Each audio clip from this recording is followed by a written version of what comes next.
Thank you very much, Mr. Chair. Permitting sometimes feels like a dirty word in this committee, a word that provokes a fighting word almost. And all too often, we discuss how long it takes to get a permit and the causes of delays, forgetting why we need permits in the first place, to protect people from industry abuses. So we need to return to this most basic fact, which I think is getting lost in the debate. If so-called permitting reform guts basic environmental protections, we've lost sight of why we do permitting at all.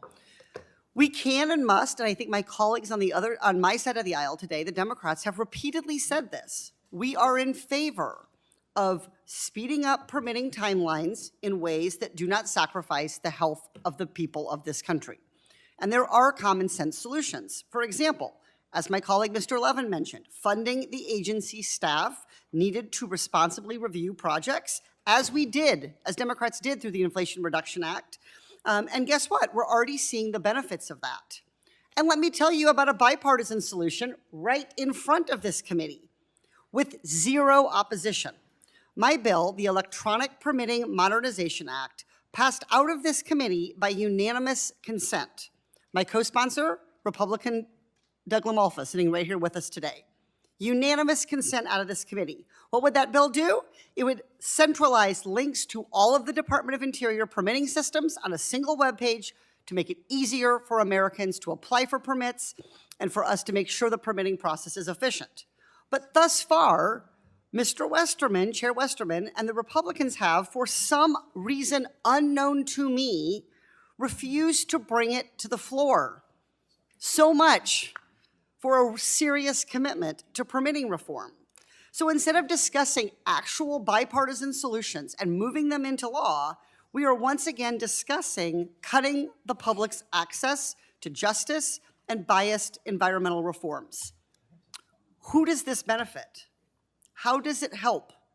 Let's look at just one major loophole. Under current law, NEPA analysis is required for any major federal action, including those funded by federal dollars, which makes sense. But under this bill, projects would be exempt from NEPA review if they are considered major federal actions solely because they are federally funded.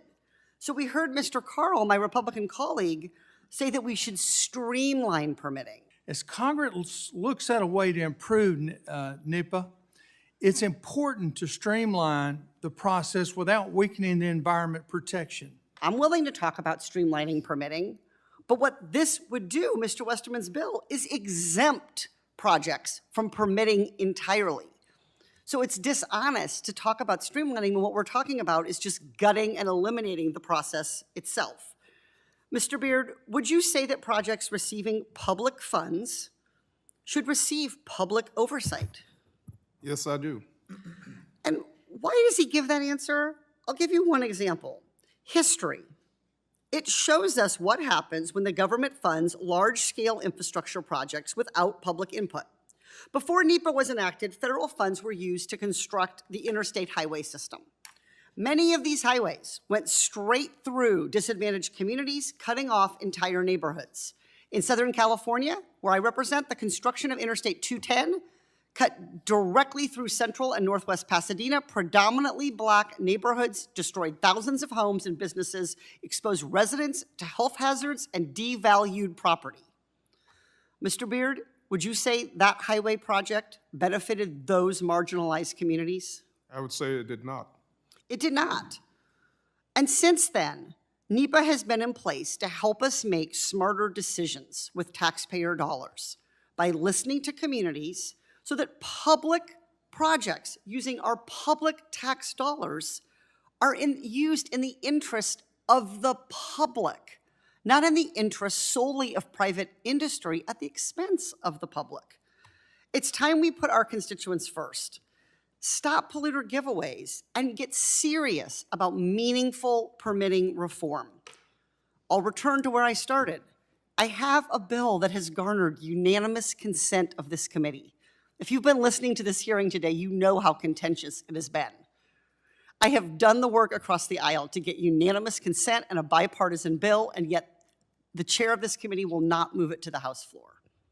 Mr. Chair, before I yield back, I would like to ask unanimous consent to enter into the record this article from CNN that documents the involvement of over 250 former officials from the Trump administration in the drafting of the Heritage Foundation's Project 2025.